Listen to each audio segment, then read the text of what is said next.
আজকে আমরা চলে যাচ্ছিলাম সোনমার্গে। তো তোমরা দেখো রাস্তাটা এতটাই সুন্দর, পুরোটাই বরফে ঢাকা জাস্ট।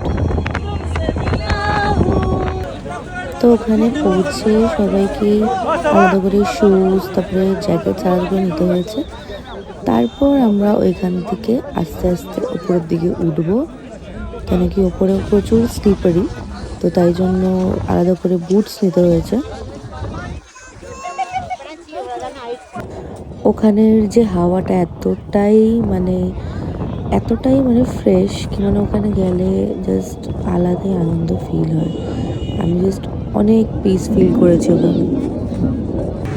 তখন প্রচুর লোক অনেক দূর দূর থেকে এসছে, মানে দেখে আলাদাই সুন্দর দৃশ্য।